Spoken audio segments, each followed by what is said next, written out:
I came home from the lawyer's office, thrilled to share the news. My uncle left me 4 apartments and a beach house. My hand froze on the doorknob when I heard Frank say, "Once she signs the power of attorney, we transfer everything to Stephen's name and get her committed." Vanessa's laugh was sharp as broken glass. "The nursing home already has a room waiting." I stood there, shopping bags cutting into my palms, as my 42-year marriage shattered into 1,000 pieces. If you're watching this, subscribe and let me know where you're watching from. I need to back up and tell you how I got here. Standing outside my own front door, eavesdropping on my husband and daughter-in-law, plotting to steal my inheritance and lock me away like yesterday's trash. That morning, I'd been at Mitchell & Associates, my Uncle Gerald's law firm. "Mrs. Whitman," Daniel Mitchell had said, sliding documents across his mahogany desk, "your uncle was very specific about his wishes. 4 apartment buildings in downtown Portland, and the beach house in Cannon Beach go directly to you. No joint ownership, no probate, just you." I'd stared at the papers, my hands trembling. Uncle Gerald had always been my favorite, the only one who'd listened when I talked about wanting to study architecture instead of getting married at 23. "The total value?" I'd whispered. "Conservatively, $8.2 million. I'd driven home in a daze, stopping at the grocery store out of habit. Frank loved his Tuesday pot roast. After 42 years of marriage, some routines ran deeper than thought. I'd even picked up those expensive imported beers he liked, the ones we usually couldn't afford. Now I stood frozen in my own doorway, listening to my husband conspire with our daughter-in-law to rob me. "What about Stephen?" Frank's voice carried through the door. "He doesn't need to know the details yet. Once Dorothy's safely in Riverside Manor, we'll explain how her mental decline made it necessary." "She seemed fine this morning," Vanessa said, and I could picture her examining her manicured nails. "You'll need to sell the confusion angle better. I've been laying groundwork for months, mentioning how she forgets things, gets dates mixed up. Dr. Harrison will sign the evaluation forms. He owes me a favor." My throat closed. All those times Frank had corrected me in front of friends, insisting I'd gotten the day wrong or forgotten a conversation that never happened. I'd thought I was losing my mind. Turns out I was losing my freedom instead. "When do we make our move?" Vanessa asked. "This weekend. I'll tell her we need to update our estate planning now that Gerald's gone. Get her to sign documents while she's emotional and vulnerable. She won't even read them carefully. She trusts me." The grocery bag slipped from my numb fingers. A beer bottle shattered on the porch, and the voices inside went silent. "What was that?" Vanessa hissed. I forced my shaking hands to gather the bags, leaving the broken bottle. "Frank!" I called out, making my voice cheerful as I turned the knob. "I'm home. I dropped something on the porch. These bags are so heavy." I walked into my living room and found them sitting on opposite ends of my cream-colored sofa, Frank with his newspaper and Vanessa scrolling through her phone. Picture-perfect innocence. If I hadn't just heard them, I would have seen nothing wrong. "Hey, sweetheart." Frank folded his paper and smiled at me, the same smile that had won my heart 42 years ago. "How did it go at the lawyer's office?" I set the bags on the counter, my mind racing. I needed to think, to plan, to figure out how to protect myself. But first, I needed them to believe I suspected nothing. "Oh, lots of paperwork." I started unpacking groceries, my movements automatic. Uncle Gerald left me some properties. Nothing too exciting. "Properties?" Frank's voice sharpened with interest. "What kind of properties?" "Just some apartments downtown and the beach house." I haven't really looked at the details yet. I pulled out the pot roast, keeping my back to them. "I thought we could celebrate tonight. Your favorite dinner." In the mirror over the sink, I watched Vanessa and Frank exchange glances. She raised an eyebrow. He gave a subtle nod. "That's wonderful news." "Dot," Vanessa said, her voice dripping with false warmth. "We should definitely celebrate. Maybe this weekend we could all sit down and go through the paperwork together. Frank and I could help you understand everything." "That would be lovely." I smiled at her reflection, and something cold and hard settled in my chest. What would I do without family? What would I do, indeed? I spent Tuesday night lying next to Frank, listening to him snore, wondering how long he'd been planning this. 42 years of marriage, and I didn't know the man beside me at all. Wednesday morning, I made his coffee exactly the way he liked it. 2 sugars and a splash of cream. "Morning, sweetheart," he said, kissing my cheek like he had 1,000 mornings before. His betrayal tasted like ashes in my mouth, but I smiled. "Morning. I'm meeting Patty for lunch today." The lie came easily. I needed time to think, somewhere away from Frank's watchful eyes. "Sounds nice. Don't forget we have that appointment Saturday with the estate planner." My blood ran cold. "What appointment?" "I mentioned it last week, honey. Remember? Gerald's passing means we should update our own documents." His voice was patient, like he was talking to a confused child. "You said it was a good idea." Gaslighting me already. I wondered how many other conversations he'd invented, how many times he'd made me doubt my own memory. "Right. Of course. Saturday." After he left for his part-time consulting job, I sat at the kitchen table with my coffee and made a list. Not on paper where someone might find it. In my head, the way Uncle Gerald had taught me when I was 10 and we'd play detective games. 1. Find out exactly what Frank has access to. 2. Understand my legal rights. 3. Discover what else they've been hiding. 4. Protect myself without tipping them off. I started with our bedroom, feeling like a criminal in my own home. Frank's sock drawer yielded his passport, some cash, and a USB drive I'd never seen before. My hands shook as I plugged it into my laptop. Files filled the screen. Bank statements in Stephen's name showing transfers I never authorized. Property deeds with forged signatures. My signature, dozens of times, on documents I'd never seen. He'd been practicing, getting the loops and curves just right. The scope of his deception made me dizzy. This wasn't a spontaneous plan born from greed over Gerald's properties. This was years in the making. I photographed everything with my phone, uploaded it to a cloud account Frank didn't know existed, and put the drive back exactly where I'd found it. Next, I searched Vanessa's purse.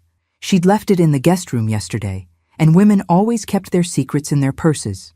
Credit card statements showed charges to online gambling sites. Thousands of dollars. And that was just last month. A business card for a loan shark with a New Jersey phone number was tucked in the side pocket.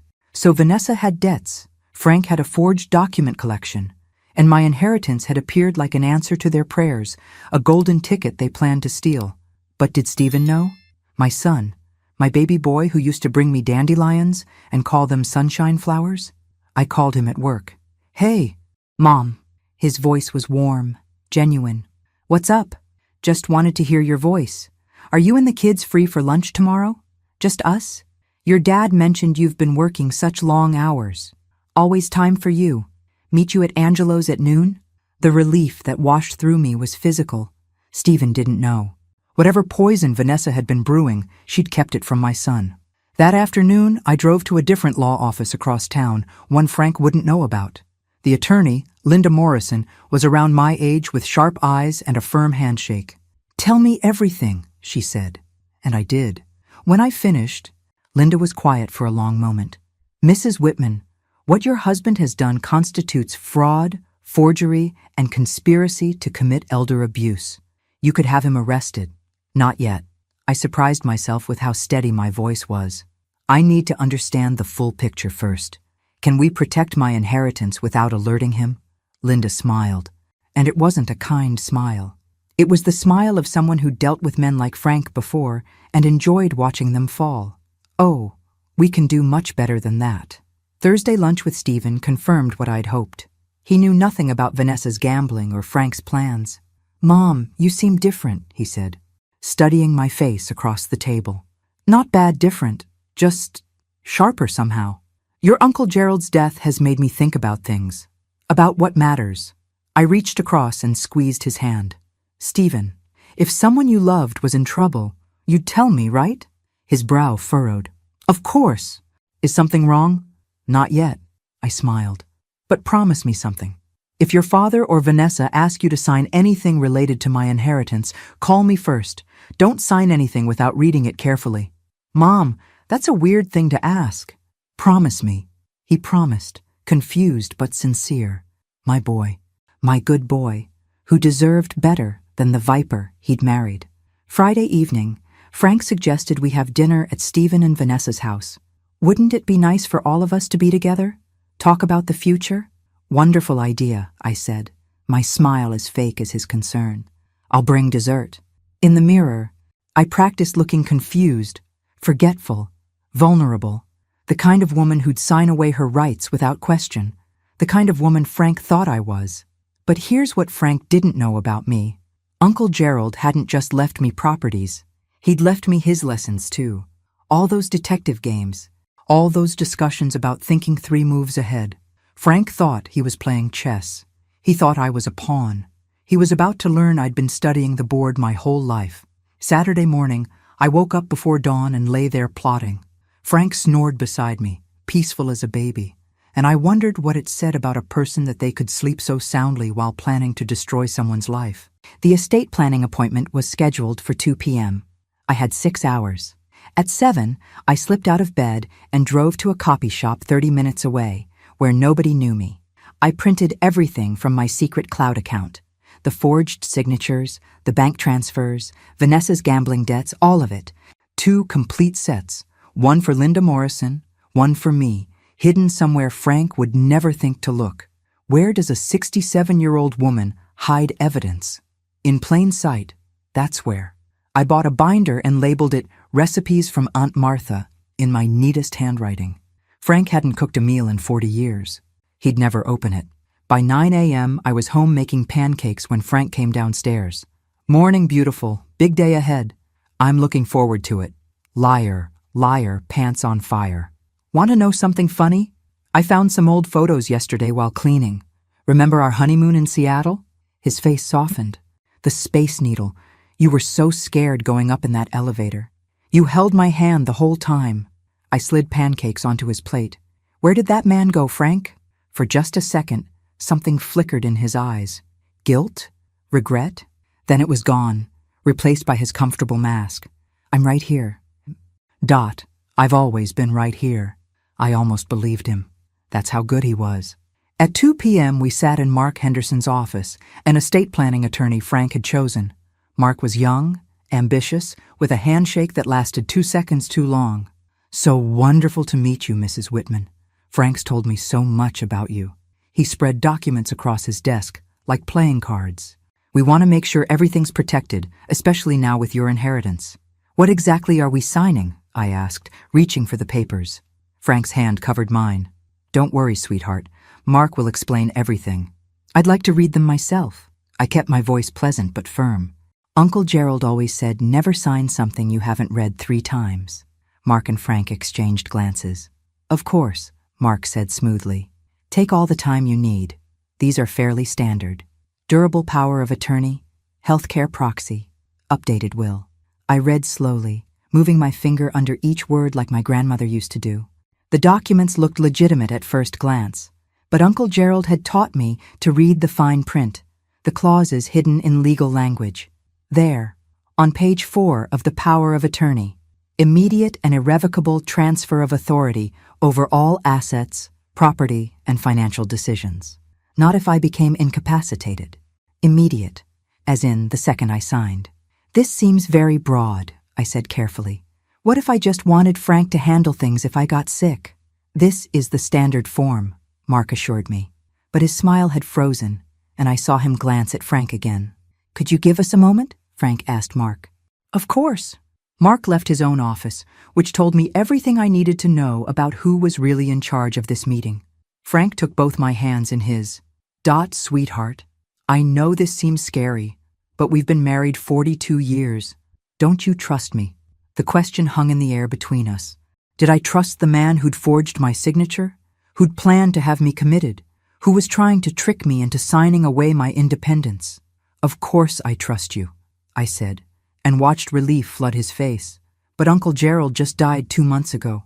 I'm grieving. Maybe we should wait a few weeks. Frank's jaw tightened. The inheritance needs to be protected now. If something happened to you before we got this sorted, what's going to happen to me in the next few weeks? I laughed, making it sound confused and slightly hurt. Frank, I'm 67, not 97.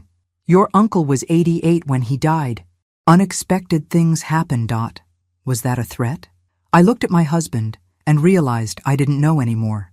The man I'd loved for 42 years was a stranger wearing a familiar face. I think I should talk to my own lawyer first, I said quietly. Frank's expression went cold. Your own lawyer? We've used Henderson and Associates for 20 years. For our wills, yes, but this is different. This is Uncle Gerald's gift to me. I stood up, gathering my purse. I'll call you next week, Mark. Thank you for your time. I walked out of that office with Frank calling after me, his voice tight with barely controlled anger. In the parking lot, he caught up with me. What the hell was that about? What was what about? I unlocked my car, embarrassing me in front of Henderson, questioning everything. You've never acted like this before. I've never inherited $8 million before. I met his eyes. Frank, why are you so desperate for me to sign today? What's the rush? He stepped back like I'd slapped him. I'm trying to protect you, to protect us. But if you don't trust me anymore, I didn't say that. You implied it. He shook his head. You know what? Fine. Take your time. Talk to another lawyer. But Dot? His voice dropped low. Money changes people. I hope it doesn't change you. I drove away with my hands shaking so hard I had to pull over after 2 blocks. Money changes people. Like it had changed him? Like it had turned my husband into someone willing to forge documents and plot my imprisonment? My phone buzzed. Linda Morrison. Call me as soon as you can. I called from the parking lot of a grocery store. What's wrong? Nothing's wrong. Everything's perfect. I filed your paperwork this morning. Your inheritance is now in an irrevocable trust with you as the sole beneficiary and trustee. Frank can't touch it. Nobody can touch it. Not unless you choose to give them access. The relief was so intense I had to rest my forehead against the steering wheel. Thank you. There's more. I did some checking on your husband. Dorothy. He's been planning this for a while. Want to know how I know? Tell me. He applied for your commitment to Riverside Manor 6 weeks ago, before your uncle even died. The parking lot spun around me. What? The facility confirmed it. He told them you'd had several episodes of confusion and aggression, that you'd become a danger to yourself. He filled out all the preliminary paperwork. Frank had been planning to lock me away before there was even money to steal, just to get rid of me, to be free. Why? The word came out broken, out. Linda was quiet for a moment. I think you should have someone look into your husband's activities, Dorothy. Private investigator, someone discreet. Because men who plan this carefully usually have a reason. After hanging up, I sat in my car and watched ordinary people do their ordinary shopping. A young mother with 2 kids. An elderly couple walking hand in hand. People whose spouses weren't trying to erase them from existence. My phone rang. Vanessa. Dorothy. Her voice was honey and poison. Frank told me about the meeting. He's so upset. I think you hurt his feelings. I didn't mean to. Of course you didn't. You're just overwhelmed. Why don't you come over for dinner tonight? Just family. We can all talk this through together. Together. Meaning Frank, Vanessa, and Stephen. 3 against 1.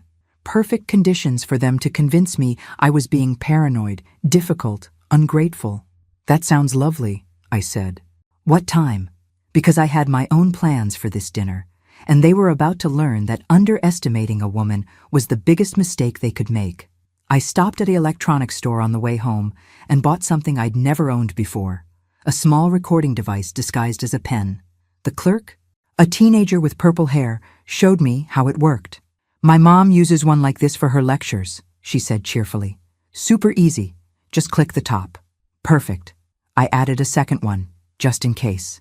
At home, Frank was in his office, door closed. I could hear him on the phone, voice low and intense. I pressed my ear against the door. Needs to sign by Monday. Henderson says we can't wait any longer. Once she starts talking to other lawyers, we're screwed. No, Stephen doesn't suspect anything. Look, if she won't cooperate, we'll have to accelerate the commitment timeline. I pulled away, bile rising in my throat. Monday. I had 3 days. I spent the afternoon in my sewing room, the one place Frank never entered, planning my next moves like Uncle Gerald had taught me. Think 3 steps ahead. Anticipate your opponent's moves. Never show your hand until you're ready to play. Step 1. Document everything at tonight's dinner. Step 2. Find out what Frank's hiding. Linda was right. There was more to this story. Step 3. Protect Stephen and the grandkids. Whatever explosion was coming, they shouldn't be caught in the fallout. At 5:30, I dressed carefully for dinner. Not too nice. Not too casual. The same blue cardigan Stephen had given me for Christmas. The pearl earrings Frank bought me for our 30th anniversary. I looked exactly like what I was supposed to be, a trusting wife and mother. The recording pen went in my purse.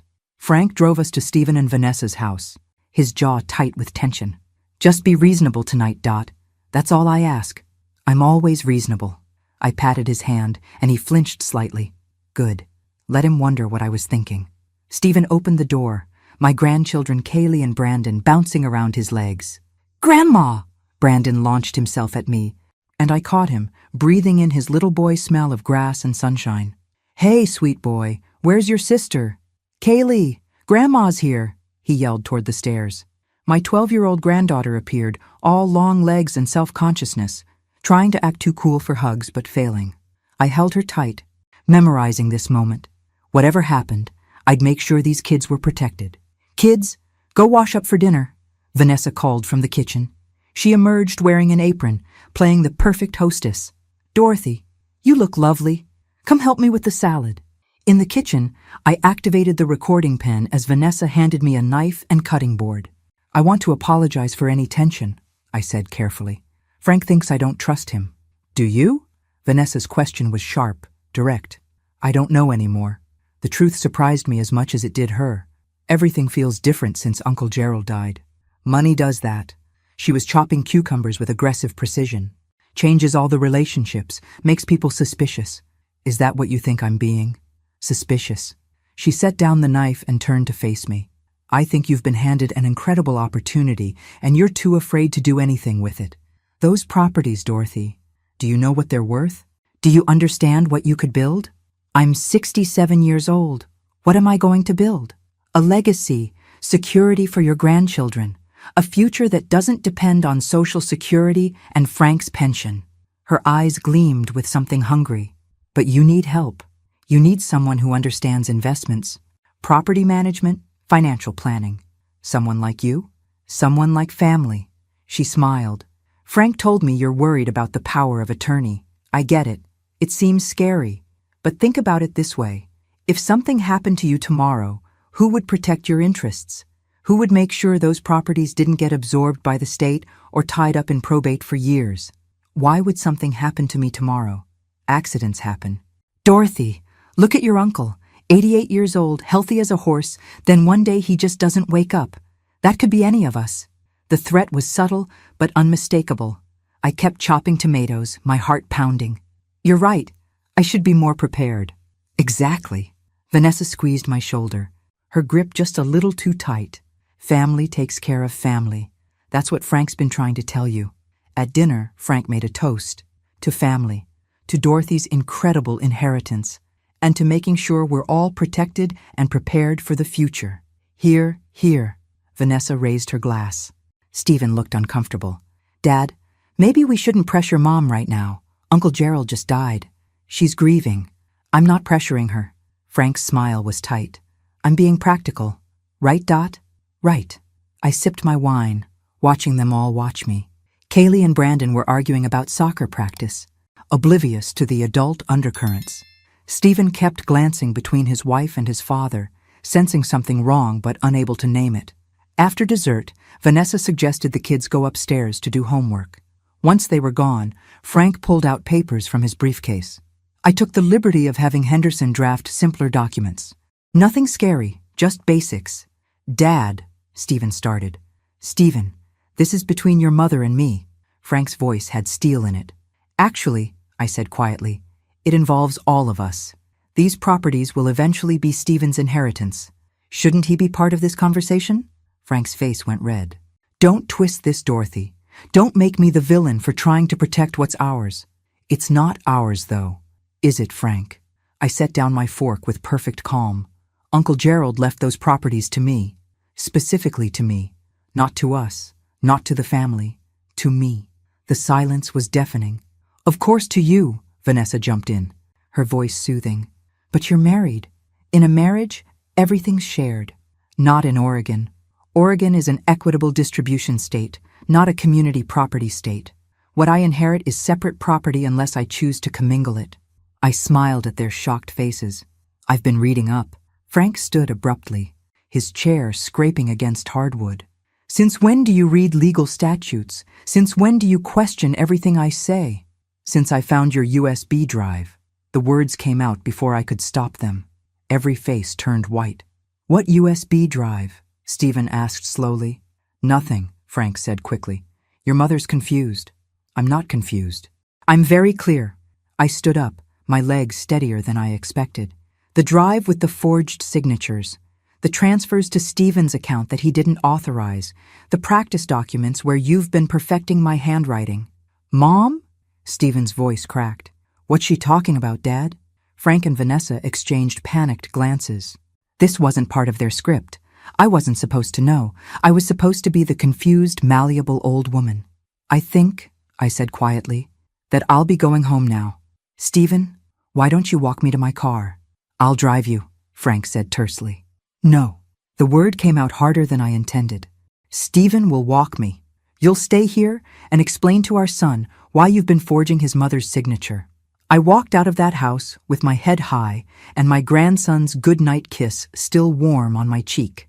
Stephen followed me to the driveway, his face stricken.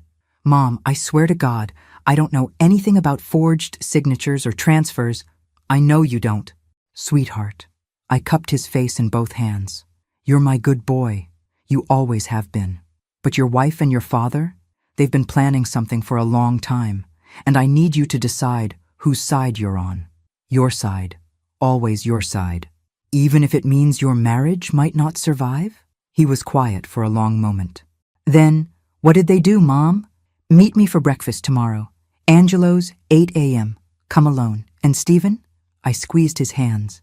"Don't tell Vanessa where you're going." I drove home through dark streets, my recording pen full of threats and lies, my heart full of purpose. Frank would be furious when he got home. There might be yelling, accusations, maybe worse. But for the first time in months, I wasn't scared. I was ready. Frank came home at midnight, and I was waiting, not cowering in bed like he probably expected. Sitting at the kitchen table with a cup of chamomile tea and my grandmother's knitting, perfectly calm. "We need to talk." He loomed in the doorway, trying to intimidate me with his size and his anger. "Yes, we do." I didn't look up from my knitting. Click, click, click went the needles. "But not tonight. I'm tired." "Tired? You humiliate me in front of our son, accuse me of forgery. And now you're tired?" "Frank, it's late. We're both emotional. Let's discuss this in the morning when we've both calmed down." Click, click, click. "Stop doing that." He grabbed the knitting from my hands and threw it across the room. I looked at him then, really looked at him, and I didn't see my husband anymore. I saw a stranger, a dangerous one. That was my grandmother's work. "Pick it up." "Or what?" He leaned down, his face inches from mine. "What are you going to do, Dot? Leave me? After 42 years? Where would you go? Who would want you? A 67-year-old woman with no job, no skills, no life outside this house." Every word was designed to wound, to remind me of my dependence, my vulnerability. A month ago, it would have worked. A month ago, I would have apologized, backed down, made myself smaller. "I'd go to one of the 4 apartment buildings I own," I said calmly. "Or maybe the beach house. I hear Cannon Beach is lovely this time of year." He grabbed my wrist, his fingers digging in hard enough to bruise. "Those properties are community assets. You can't just—" "They're not." I checked. Oregon law is very clear about inherited property. I pulled my wrist free and stood up, facing him. "And if you ever grab me like that again, I'll call the police." For a moment, I thought he might hit me. His fist clenched, his face went purple with rage. Then he turned and walked out, slamming the bedroom door so hard the pictures on the wall rattled. I sat back down, picked up my grandmother's knitting from where it had fallen, and finished my tea. My hands only shook a little. At 7:55 a.m., I was at Angelo's. Stephen arrived at 8 on the dot, looking like he hadn't slept. He slid into the booth across from me and said, without preamble, "Vanessa has $200,000 in gambling debt." "I know. She's been using my business account to pay some of it off. I just found out last night after you left. We had a fight that lasted until 4 a.m. "I'm sorry, sweetheart." "Don't be. I'm the idiot who didn't notice." He rubbed his face with both hands. "She said Dad promised her access to your money to pay off the debts. Said it was a family investment. But Mom, I never authorized any transfers to my accounts. If there are documents with my signature, they're forgeries. I have photos. He was quiet for a long moment. What are we going to do? Not what was I going to do. What were we going to do? My son, my ally. I reached across the table and gripped his hand. I'm going to do something crazy. How crazy? I'm going to throw a party. Stephen blinked. A party. A big one. Announce my inheritance properly. Celebrate Uncle Gerald's life. Invite all our friends and family. I smiled at his confusion. Your father thinks I'm weak. He thinks I'll cave under pressure. So I'm going to give him what he wants. I don't understand. Good. Neither will he. That's the point. I spent the next 3 days planning the party and watching Frank watch me. He was waiting for something, I could tell. Waiting for me to break, to apologize, to come crawling back to ask what I should do with Uncle Gerald's complicated legacy. Instead, I sent out invitations to 30 people. I ordered catering. I bought a new dress, royal blue with a V-neck that made me look powerful instead of old. I hired a bartender and a server. Frank couldn't figure out what game I was playing. Why are you doing this? He asked Wednesday evening, watching me address envelopes at the dining room table. Uncle Gerald would have wanted a proper memorial, a celebration of life. I looked up at him with wide, innocent eyes. Don't you think? With 30 people and catering? That's going to cost a fortune. I can afford it now. I smiled sweetly. That's the point of inheriting money, isn't it? To be able to do nice things? He couldn't argue with that logic, but I could see the wheels turning in his head. He thought this was my breakdown. Me spending money recklessly, proving I couldn't handle the responsibility. Perfect justification for taking control. Let him think that. Saturday night. Our house was full of people. Friends from church, neighbors, Frank's golf buddies, my book club ladies, Stephen and his family. Even Linda Morrison, my attorney, who everyone assumed was just a family friend. Frank worked the room like a politician, telling everyone about my inheritance, playing the proud husband. My Dorothy's come into some property, 4 apartment buildings downtown and a beautiful beach house. I keep telling her we should start planning vacations. 4 buildings? Martha from book club whistled. Dorothy, you're a real estate mogul. Just lucky. I raised my glass. Uncle Gerald was generous. Vanessa was charm personified, helping serve appetizers, making conversation. Only Stephen saw through her performance. He kept close to me all evening, a silent protector. At 9 p.m., I clinked my glass for attention. Thank you all for coming. I wanted to share some exciting news. I could feel Frank's anticipation, his assumption that I was about to announce I was signing the properties over to family management. Vanessa actually licked her lips. I'm going on a trip, I announced, for 2 whole weeks. I'm going to visit all of Uncle Gerald's properties, meet the tenants, understand what he built, really get to know my inheritance. The room erupted in congratulations and questions. Where would I stay? Was I taking anyone with me? 2 weeks alone. Wasn't I scared? I'll be fine. I've booked hotels, rented a car, made appointments with the property managers. It's all arranged. I smiled at Frank's frozen expression. I leave Monday morning. After everyone left, Frank cornered me in the kitchen. You can't be serious. 2 weeks alone? Ooh. You haven't traveled by yourself in 40 years. Then it's time I started. I loaded glasses into the dishwasher, not looking at him. Dorothy, I forbid it. I stopped loading and turned to face him. You forbid it? I'm not your child, Frank. I'm your wife, and I'm going. What about us? What about working on our relationship? You've been distant all week because you tried to steal my inheritance. The words hung in the air between us, sharp and undeniable. Because you forged documents. Because you planned to have me committed. Did you really think I wouldn't find out? His face went through several expressions. Shock, denial, anger, finally settling on something like resignation. Everything I did was to protect us, to protect you from making mistakes. Mistakes like keeping my own property, maintaining my independence. You're not independent. You haven't worked in 35 years. You don't understand money, investments, legal matters. You need guidance. From someone who's been practicing forging my signature, I finished loading the dishwasher and closed it with a decisive click. I'm leaving Monday. When I get back, we'll talk about what happens next. But Frank, I looked him straight in the eye. The days of you making decisions for me are over. I walked upstairs, locked the bedroom door, and packed my suitcase. Behind me, I could hear Frank pacing in the hallway, muttering to himself. Sunday morning, I went to church alone, sat in our usual pew, and prayed for the first time in months. Not for forgiveness, not for guidance. I prayed for strength to do what needed to be done. Linda Morrison texted me during the service. Investigator has news. Urgent. Call me. I called from the church parking lot. What did you find? Your husband has a storage unit you don't know about. In it, he has detailed financial records of your uncle's properties, documents showing he was tracking Gerald's health for the past year, and she paused. Dorothy, he has brochures from 3 different nursing homes, all dated from before Gerald died. My hands went numb. He was planning this for over a year. At least. The investigator also found something else. Regular payments to a woman named Christine Morrison, $2,000 a month for the past 3 years. I'll send you her address. She's in Seattle. I drove home in a daze. $65,000 in 3 years. For what? A mistress? Blackmail? Another secret I didn't know about? When I got home, Frank was in his office again, door closed. I packed the last of my things, hid Linda's folder deeper in my recipe binder, and went to bed early.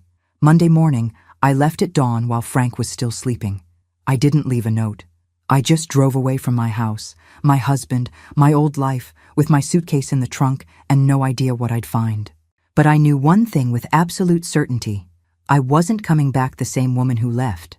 The drive to Portland took me through familiar highways that felt brand new. Had the mountains always been this beautiful? Had the sky always been this huge? I called Stephen from the road. I'm on my way. Don't tell anyone where I'm going. Be safe, Mom. Call me if you need anything. My first stop was the apartment buildings. 4 brick structures in downtown Portland, built in the 1920s, beautifully maintained. The property manager, a cheerful woman named Patricia, gave me a tour. Your uncle was a wonderful landlord, she said, showing me tenant files. He kept rents reasonable, maintained everything promptly. People lived here for decades. I walked through the buildings, met tenants, saw the care Uncle Gerald had put into these places. He'd built something real, something that mattered. Mrs. Whitman? Patricia handed me a folder. Gerald left this for you. Said to give it to you when you came in person.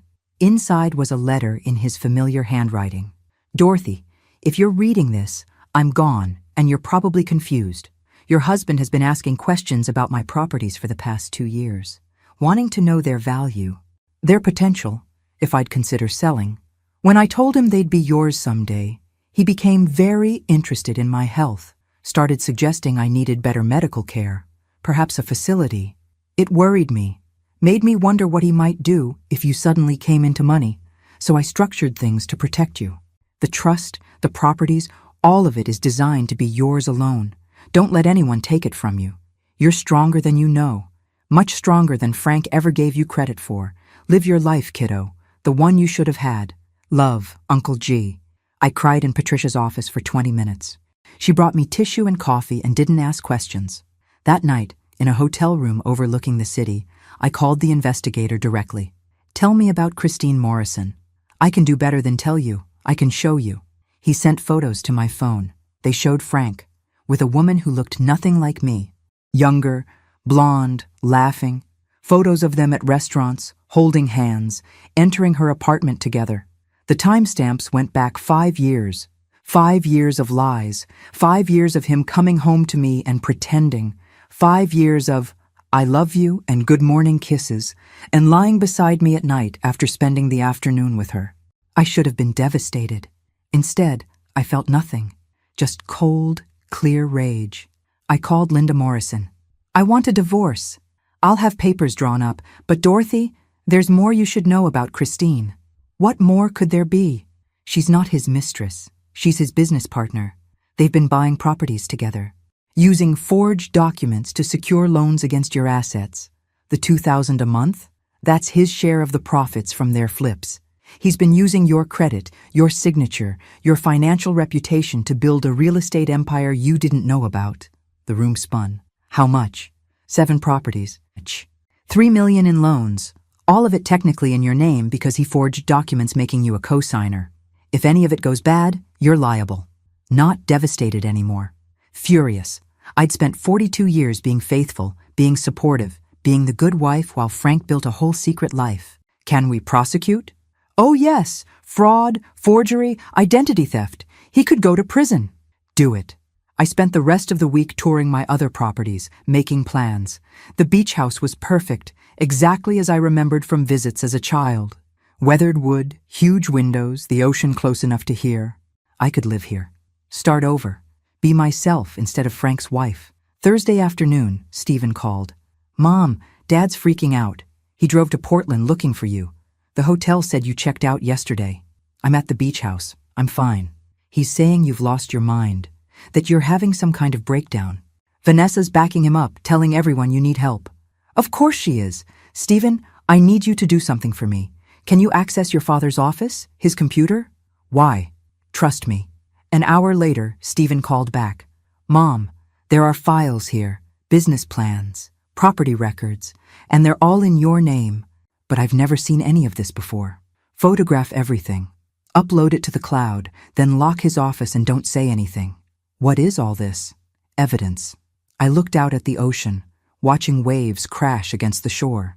Your father's been living a double life, Stephen, and it's about to catch up with him. Friday morning. A registered letter arrived at the beach house. Linda's firm had found me.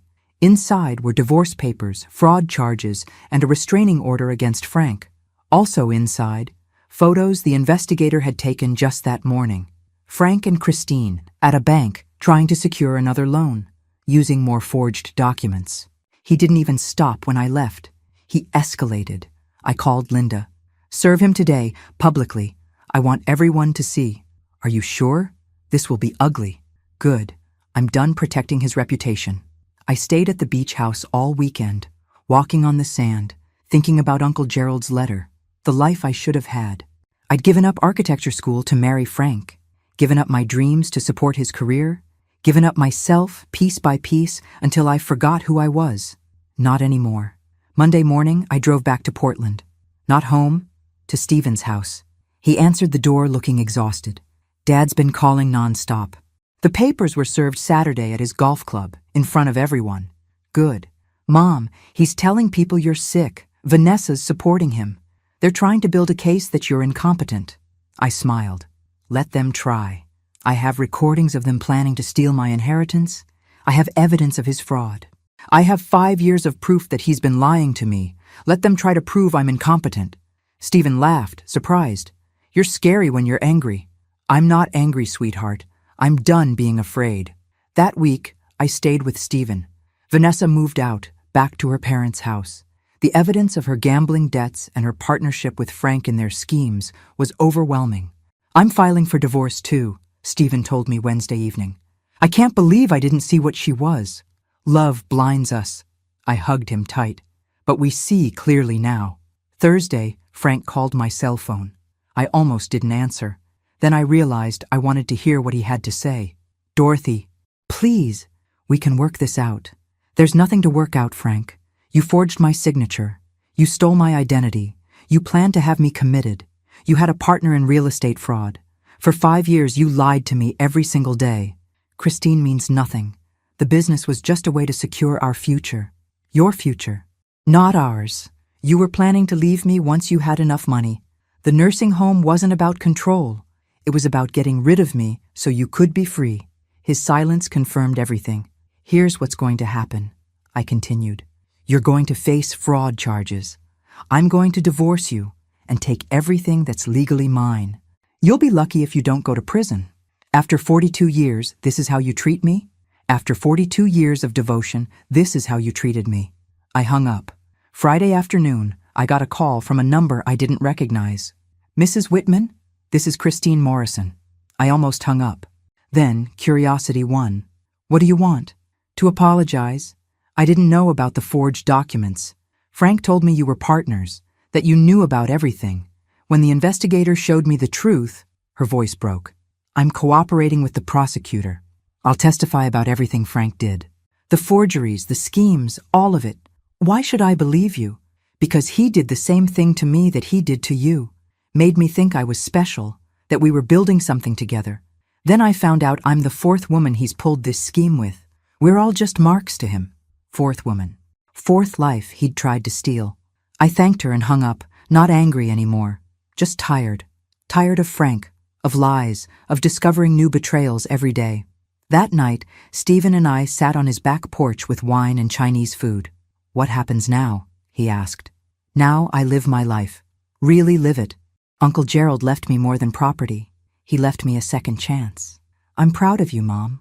I looked at my son, my good son, who'd stood by me when everything fell apart. "I'm proud of us both. We survived. That's enough." But I knew it wasn't just survival. It was the beginning of something new. Something better. And Frank? Frank would learn what happens when you underestimate a woman who's finally learned her worth. The DNA results arrived on a Tuesday morning while I was replacing a broken garbage disposal in Building 3. Bradley called, his voice hollow. "She's mine.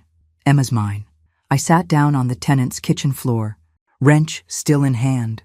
"Thank God. Lucas isn't." The words came out strangled. "My son, the kid I've been raising for 3 years. He's Paul's." The wrench slipped from my fingers, clattering on the tile. Paul had a son with Vanessa. My husband had created a child with my daughter-in-law while I'd been babysitting them both, completely oblivious. "Bradley, I'm so sorry. Vanessa's lawyer called this morning. She wants full custody of Lucas. Says I have no legal right since I'm not the biological father." He was crying now, harsh sobs that broke my heart. "Mom, I love that little boy. He calls me Daddy. How do I explain to a 3-year-old that I'm not really his father?" "You are his father. Biology doesn't change 3 years of love. Tell that to the family court system." After we hung up, I sat in that stranger's kitchen and thought about the cascading destruction Paul had caused. Not just stealing, not just fraud, but destroying his own son's family, creating a child he'd never intended to claim, using everyone around him as props in his desperate scramble to save himself. That afternoon, I called my property manager friend, the one Sarah Chen had introduced me to. "Linda, I need advice on something that's not about buildings." "Shoot. If someone wanted to hurt me financially, really hurt me, what's my biggest vulnerability right now?" Linda was quiet for a moment. "Your tenants. If someone convinced them you were unstable or unreliable, you could face mass exodus. New property owners always face skepticism. Add in rumors of mental incompetence, and you'd have a disaster." My blood ran cold. That's what I was afraid of. "Why? Is someone targeting you?" "My ex-husband is desperate and angry, and he knows exactly where to strike." The first sign came 2 days later. Mrs. Chen in Building 1 called, apologetic but firm. "Mrs. Harper, I'm sorry, but we've decided not to renew our lease next month. My husband found us a place closer to his work." Mrs. Chen had been a tenant for 8 years. She told me just last month how much she loved the building. Then Mr. Rodriguez from Building 2. "My daughter thinks we should move. She's worried about the new management." By Friday, I'd received 5 non-renewal notices. All long-term tenants, all suddenly finding reasons to leave. I drove to Building 1 and knocked on Mrs. Chen's door. She opened it cautiously, and I saw fear in her eyes. "Mrs. Chen, please be honest with me. Did someone contact you about me?" She glanced behind her nervously. "A man came by, said he was your husband, that you were having problems, memory issues, that the buildings might not be properly maintained anymore. Did he offer you money to leave?" "First month's rent free at a new place. He said he was trying to protect us from a bad situation." I thanked her and went to each building, knocking on doors. The story was the same. Paul had visited every tenant who'd given notice, spinning tales of my incompetence, offering incentives to leave, trying to tank my rental income and force me to sell at a loss. That evening, I called a tenant meeting at Building 1's community room. 18 people showed up, curiosity overriding caution. I stood at the front, hands shaking, but voice steady. "My name is Margaret Harper. Some of you have met a man claiming to be my concerned husband. I want you to know the truth." I told them everything. The inheritance, the fraud, the separation, the affair. I showed them Dr. Chen's evaluation proving my competence. I explained that Paul was trying to destroy me financially because I'd refused to be his victim. "I understand if you want to leave," I finished. "I'm new to this. I'll make mistakes. But I promise you this. I'll be honest, I'll be fair, and I'll take care of these buildings the way my uncle did for decades. You have my word. Mrs. Chen stood up. My husband and I will be staying. We've lived here 8 years under Mr. Robert, and we trust his judgment. If he left these buildings to you, that's good enough for us. One by one, others stood. Not everyone. 3 tenants still left. But 15 stayed, and 2 told me they'd spread the word that I was legitimate. Walking back to my car, I felt something shift inside me. Not just anger anymore. Strategy. Paul wanted to play dirty? I could play smarter. The next morning, I filed for a restraining order. Harold helped me compile evidence, the tenant visits, the harassment at the beach house, the ongoing attempts to sabotage my business. The judge granted it immediately. Mr. Harper is to stay 500 feet from you, your properties, and your tenants, the judge said. Violation will result in arrest. I left the courthouse feeling like I'd won a battle, not realizing the war was just beginning. That afternoon, my phone rang. Unknown number. I almost didn't answer. Mrs. Harper, this is Detective Sarah Morrison with Portland PD. We need to talk about your husband. My stomach dropped. What about him? He's filed a police report claiming you've stolen $4 million in assets that rightfully belong to the marital estate. We need you to come down to the station. I sat in my car, hand gripping the phone. Of course. When restraining orders didn't work, Paul escalated. If he couldn't harass me directly, he'd use the legal system to do it for him. I'll be there in an hour, I said, with my attorney. Harold met me at the station, briefcase in hand. Don't say anything without me present. Detective Morrison was younger than I expected, maybe 35, with sharp eyes that missed nothing. She led us to an interrogation room, and I felt like a criminal even though I'd done nothing wrong. Mrs. Harper, your husband claims you've hidden assets and committed fraud to deprive him of his share of the marital estate. Harold slid a folder across the table. Mrs. Harper inherited property through an irrevocable trust established before her marriage. It's not marital property. Here's the documentation. Detective Morrison reviewed the papers, her expression neutral. And the fraud allegations? Mr. Harper is the one who committed fraud, Harold said calmly. We have documented evidence of forged power of attorney, conspiracy to commit elder financial abuse, and ongoing harassment. Would you like to see it? The detective's eyebrows rose. I think I would. 2 hours later, I walked out of the police station with Detective Morrison's card and a promise that she'd be looking into Mr. Harper's claims more thoroughly. In the parking lot, Harold put a hand on my shoulder. This is going to get uglier before it gets better. I know, I said. But what I didn't say was that I was ready. Paul had started this war thinking I'd surrender. He'd forgotten that I'd survived 64 years of life, raised a son, buried my parents, and rebuilt myself from nothing. I wasn't the same woman he'd married, and he was about to find out exactly how much he'd underestimated me. The property management course started on Monday. I'd enrolled in an intensive 6-week program that met 3 evenings a week. Taught by a retired real estate investor named Marcus Webb. The classroom was in a community college building, and I felt ridiculously out of place among the younger students. Most of you are here to break into property management as a career, Marcus said during the first session. Anyone here actually own property? I raised my hand, along with 2 others. How many units? 48, I said. The room went silent. Even Marcus looked surprised. Well then, looks like we have a serious investor in the room. During the break, 3 students approached me. One was a young woman named Kayla, maybe 30, with intelligent eyes and a firm handshake. Mrs. Harper, I'm graduating with my property management certification next month. If you're looking for help managing 48 units, I'd love to interview. I studied her. Confident but not cocky. Eager but professional. Send me your resume. By the end of the first week, I'd learned more about tenant law, maintenance protocols, and financial management than I'd thought possible. I started implementing systems in my buildings: online rent payment, digital maintenance requests, quarterly inspections. The work was exhausting but satisfying. For the first time in my adult life, I was building something that was entirely mine. Bradley called Thursday evening. Mom, I need a favor, a big one. What's wrong? Vanessa's lawyer filed an emergency custody hearing. She's claiming I'm unstable and unsafe around Lucas. They're trying to get sole custody and supervised visitation only for me. On what grounds? Paul gave them a statement. Said I've been violent, aggressive, that he's afraid for his grandson's safety. Bradley's voice was tight with rage. He's lying, Mom. He's lying to take Lucas away from me. We'll fight this. I'll testify. I'll hire the best family law attorney in Portland.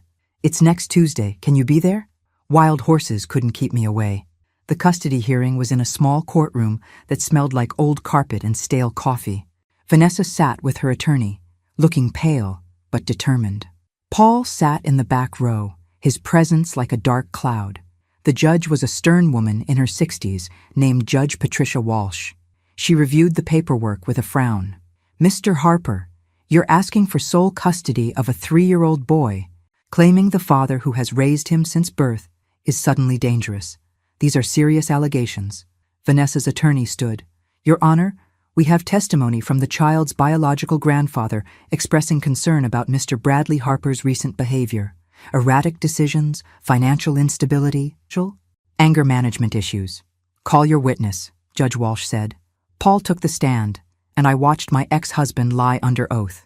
He described Bradley as increasingly unstable, claimed he'd witnessed violent outbursts, suggested that the stress of learning about Lucas's paternity had triggered something dangerous.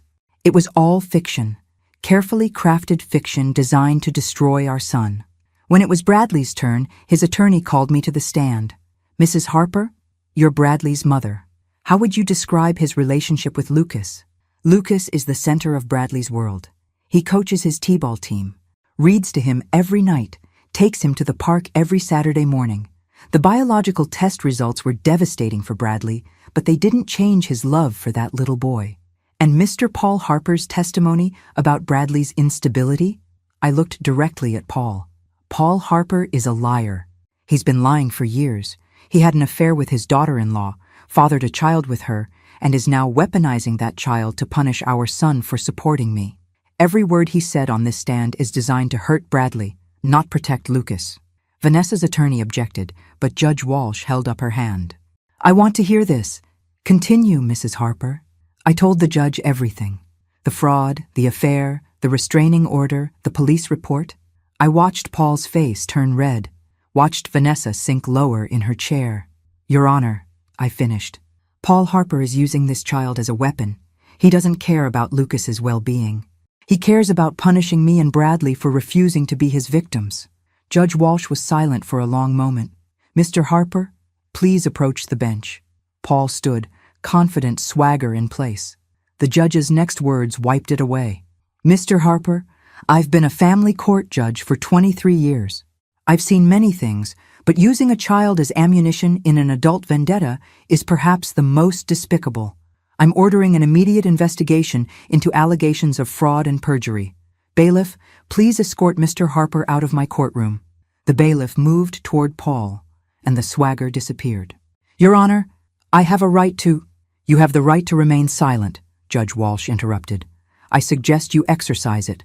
As they removed Paul from the courtroom, Judge Walsh turned to Vanessa. Ms. Thompson, sole custody is denied. Joint custody will remain in place pending investigation of these allegations. If I find that you knowingly used fraudulent testimony to deprive Mr. Bradley Harper of his parental rights, you will face consequences. Do you understand? Vanessa nodded, tears streaming down her face. Outside the courthouse, Bradley pulled me into a fierce hug. Thank you, Mom. Thank you. That's what mothers do, I said. We protect our children, even from their fathers. But as we walked to our cars, I couldn't shake the feeling that Paul wasn't done. Cornered animals were the most dangerous, and I'd just backed him into a very tight corner. That night, back at the beach house, I poured myself a glass of wine and stood on the porch watching the waves. My phone rang. Detective Morrison. Mrs. Harper, I thought you should know. We've opened a formal investigation into Paul Harper. Based on the evidence you provided and the incident in family court today, we're looking at charges of fraud, perjury, and conspiracy. Will he go to prison? If we can prove everything? Possibly. These are serious charges. After she hung up, I should have felt victorious. Instead, I felt exhausted. This wasn't what I'd wanted. I'd wanted a quiet retirement, maybe some travel, time with my grandchildren. Instead, I'd gotten war, but I'd also gotten something else. The knowledge that I was strong enough to fight, that I didn't need Paul or anyone else to protect me, that at 64, I was just beginning to understand who Margaret Harper really was, and she was formidable. The police investigation moved faster than I expected. Detective Morrison called me in twice more, each time asking detailed questions about the forged documents, the tenant harassment, and Paul's behavior at the beach house. "We're building a strong case," she told me after the second interview. "But I need to warn you, he's getting desperate. Desperate people do unpredictable things." I increased security at all 4 buildings, installed cameras, changed locks, hired a night patrol service. At the beach house, I added motion sensor lights and a security system that connected directly to local police. Kayla started working for me 3 days a week, handling tenant communications and maintenance scheduling. She was efficient, professional, and asked smart questions. Having help lifted an enormous weight.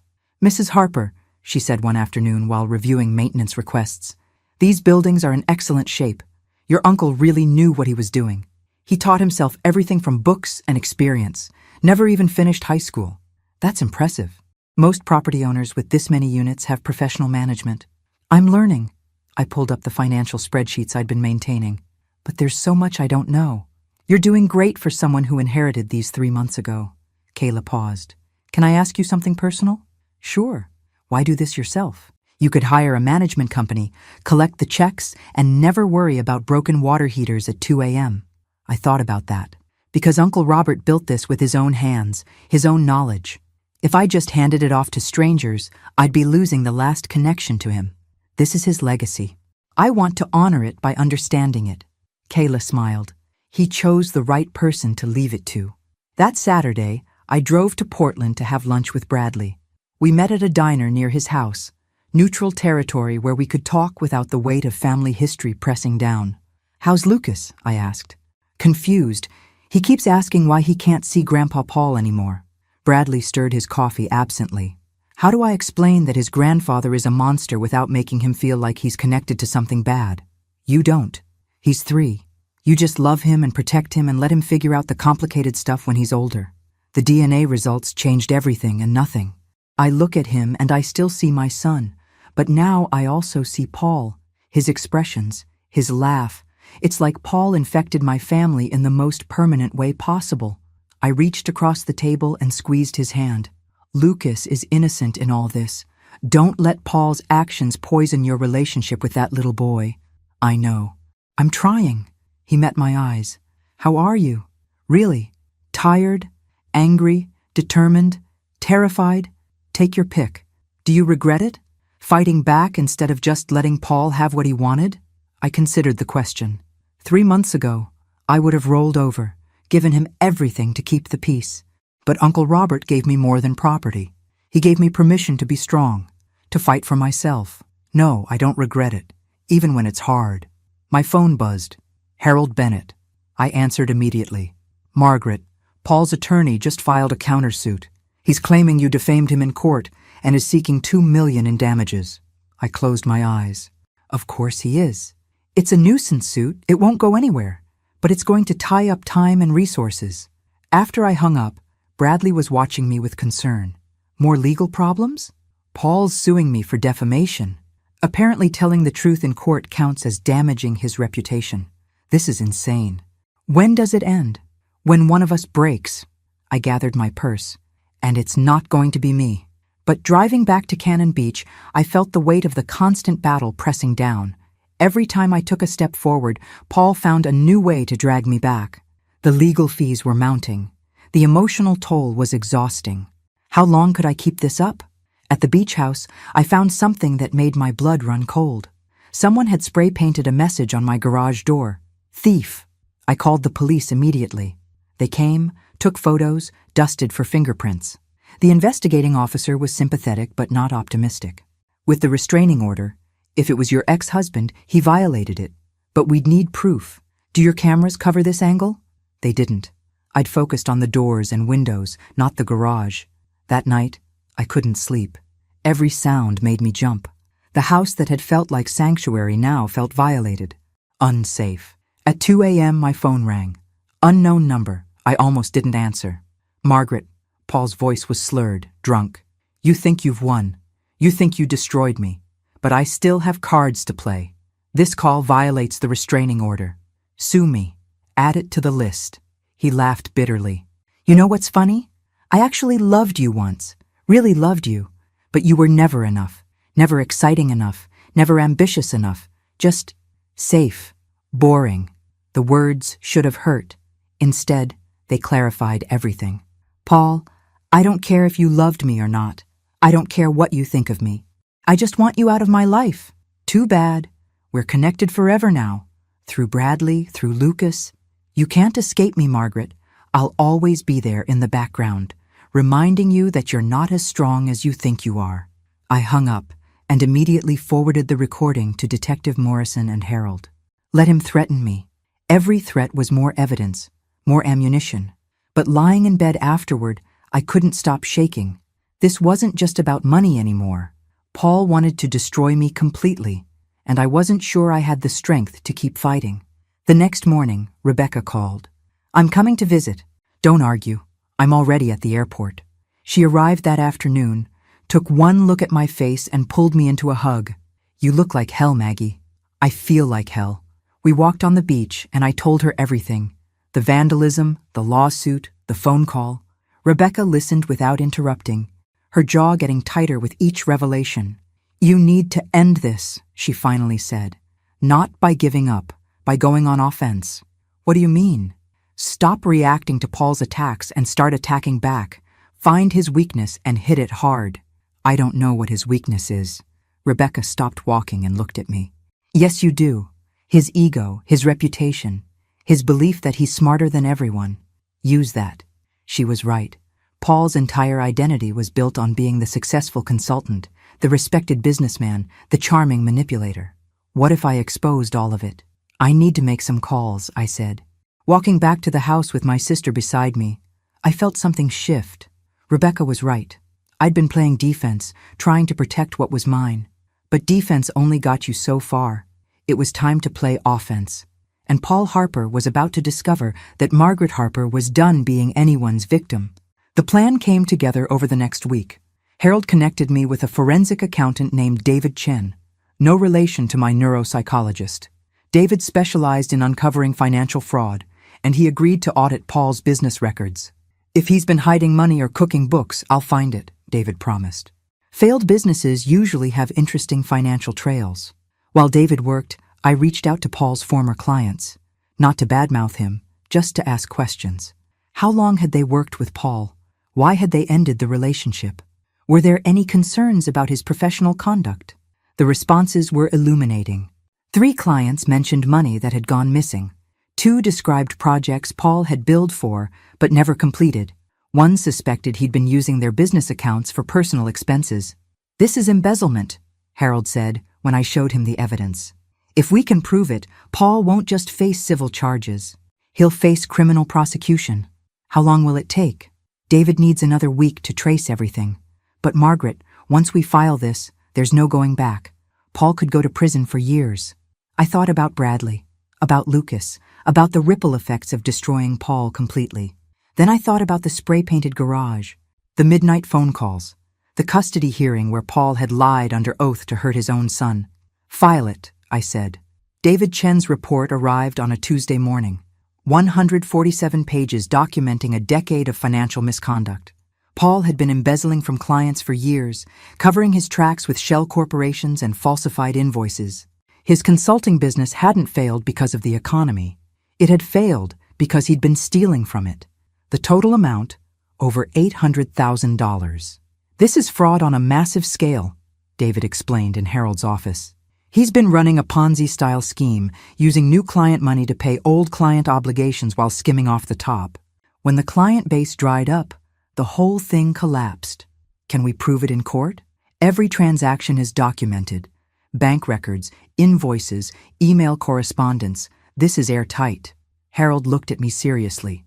"Once we file this with the police and the State Bar Association, Paul's life as he knows it is over." "Are you absolutely certain?" I thought about Mrs. Chen and the other tenants Paul had tried to drive away, about Bradley fighting for custody of Lucas, about the forged power of attorney and the plan to have me committed, About 38 years of marriage built on lies I'd been too trusting to see. I'm certain. We filed the complaint that afternoon. By evening, Detective Morrison called. "Mrs. Harper, the district attorney wants to meet with you tomorrow. This is bigger than we initially thought." The DA's office was downtown, sterile and bureaucratic. District Attorney Richard Walsh, no relation to the family court judge, was a no-nonsense man in his 50s with sharp eyes. "Mrs. Harper, if this evidence holds up, we're looking at multiple felony charges: wire fraud, embezzlement, money laundering. Your ex-husband could face 20 years in federal prison." The number hit me like a physical blow. 20 years. Paul would be 84 when he got out. "I need you to understand the implications," Walsh continued. "This will be public, messy. Every detail of your marriage will be examined. The affair, the custody battle, everything. Are you prepared for that?" "Yes," I said, more confidently than I felt. "Good. We'll need your full cooperation. Testimony, documents, anything that supports the timeline of his fraudulent activity." Walking out of the DA's office, I felt simultaneously powerful and terrified. I just set in motion something that couldn't be stopped. Paul would be arrested, his reputation destroyed, his freedom taken, and I'd done it. That evening, Bradley called. "Mom, what did you do? Paul's attorney just contacted me. They're threatening to file harassment charges against you for malicious prosecution." I filed a complaint with the DA about Paul's business practices. They investigated and found evidence of fraud. Fraud? What kind of fraud? I explained everything. The embezzlement, the shell corporations, the $800,000 stolen from clients. Bradley was silent for a long time. "Jesus, Mom. He's going to prison." "Yes. And you're okay with that?" "Are you?" Bradley sighed. "I don't know. He's still my father. But after everything he's done, maybe this is what he deserves." 2 days later, Paul was arrested. It happened at his studio apartment at 6 a.m. I know because Detective Morrison called to tell me. "He's being arraigned this afternoon. Bail hearing tomorrow. Thought you'd want to know." I drove to Portland for the arraignment. Sitting in the back of the courtroom watching Paul in an orange jumpsuit, hands cuffed, looking older and smaller than I'd ever seen him. The charges were read: 16 counts of wire fraud, 8 counts of embezzlement, 4 counts of money laundering. The judge set bail at $500,000, which Paul couldn't possibly afford. He looked up, scanning the courtroom, and our eyes met. I saw rage there, and fear, and something else that might have been broken understanding. This was really happening. The man I'd married was going to prison because of evidence I'd helped gather. Outside the courthouse, reporters were waiting. Someone had tipped them off about the case. "Mrs. Harper, is it true your husband defrauded multiple businesses? Were you aware of his criminal activity?" Harold steered me away from the cameras, but the damage was done. By that evening, the story was everywhere. Local consultant arrested for $1 million fraud scheme. My phone started ringing. Friends I hadn't spoken to in years, former neighbors, people who just wanted gossip. I turned it off and sat in the beach house, staring at the ocean. What had I become? The kind of person who destroyed her ex-husband? The kind of person who chose vengeance over mercy? But then I remembered the spray-painted garage, the custody hearing, the plan to have me declared incompetent. Paul had made his choices. He'd committed crimes. I just refused to be his accomplice through silence. Rebecca called from Chicago. "I saw the news. How are you holding up?" "I don't know. I feel like I should feel guilty, but mostly I just feel tired." "You did the right thing. He hurt people, Maggie. Real people who trusted him. You gave them justice. Maybe she was right. Or maybe we were both trying to justify something that couldn't be justified." That night, I dreamed about the day Paul and I got married. We were so young, so hopeful. I'd believed in forever then. Believed in the promises we made. When had it all gone wrong? Or had it always been wrong, and I'd just been too blind to see? I woke at dawn to the sound of my phone buzzing. "Harold. Margaret. Paul's attorney wants to make a deal. He'll plead guilty to reduced charges if you agree not to testify in the civil fraud cases. The DA is willing to recommend 10 years instead of 20. 10 years. Still a lifetime, but less than 20. What do you think I should do? That's not my decision. It's yours. But Margaret, whatever you choose, make sure you can live with it. Because once this is done, There's no going back. I stood on my porch, watching the sunrise paint the ocean in shades of gold and pink, and thought about mercy and justice and the fine line between them. And I finally understood what Uncle Robert had been trying to teach me, that sometimes being strong meant making impossible choices, that sometimes protecting yourself meant hurting the people who hurt you first, that sometimes forgiveness wasn't the answer. "Tell the DA I'll testify," I said. No deals. The trial lasted 3 weeks. Every day, I sat in that courtroom listening to evidence of Paul's crimes. Former clients testified about missing money. Bank records showed elaborate schemes. Email exchanges revealed a calculated, methodical pattern of theft spanning 12 years. Paul's defense attorney tried to paint him as a desperate man driven to extremes by financial stress. But the evidence was overwhelming. This wasn't desperation. This was systematic fraud. On the witness stand, I testified about Paul's behavior in our final months together.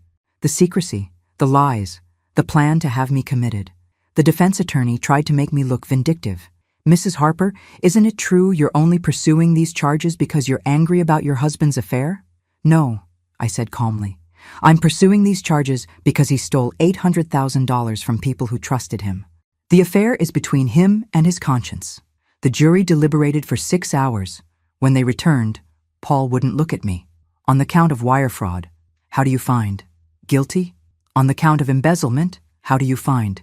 Guilty." 16 counts. 16 guilty verdicts. Paul's face went gray as reality sank in. Sentencing was scheduled for 2 weeks later. I didn't attend. I'd seen enough. Paul received 14 years in federal prison. With good behavior, he'd serve 10. He'd be 77 when he got out. The civil cases followed. 5 former clients sued Paul for restitution. I testified in 3 of them. 3. All 5 won judgments totaling over $1 million, money Paul would never be able to pay. When it was finally over, I drove to the beach house and didn't leave for a week. I walked the beach, read books, cooked elaborate meals for one. I processed what I'd done and what had been done to me. Bradley visited on Saturday. We sat on the porch, drinking coffee, watching surfers catch early morning waves. "How do you feel?" he asked. "Now that it's really over?" "Empty," I admitted. "I thought I'd feel victorious or justified. Instead, I just feel hollow. He's my father and he's gone. But honestly, Mom, I'm relieved. Every day he was free was another day he could hurt someone. You, me, Lucas. You didn't destroy him. He destroyed himself. You just refused to go down with him." Emma and Lucas came running up from the beach, soaking wet and laughing. Lucas threw his arms around Bradley's neck. "Daddy, look what I found!" A perfect sand dollar, whole and white. "That's amazing, buddy." Bradley held him close, and I saw Lucas wasn't Paul's weapon anymore. He was just a little boy who loved his father. "Can we come back next weekend?" Emma asked me. "I love the beach house." "Anytime you want." "Sweetheart." Watching them play in the surf, I realized this was Uncle Robert's real gift. Not the property or the money, the chance to rebuild, to create something honest. A month later, I hired Kayla full-time. She was brilliant at property management, better than I'd ever be. Together, we renovated 2 vacant units and raised the rent on others to market rate. The buildings were thriving. I started taking photography classes at the community college.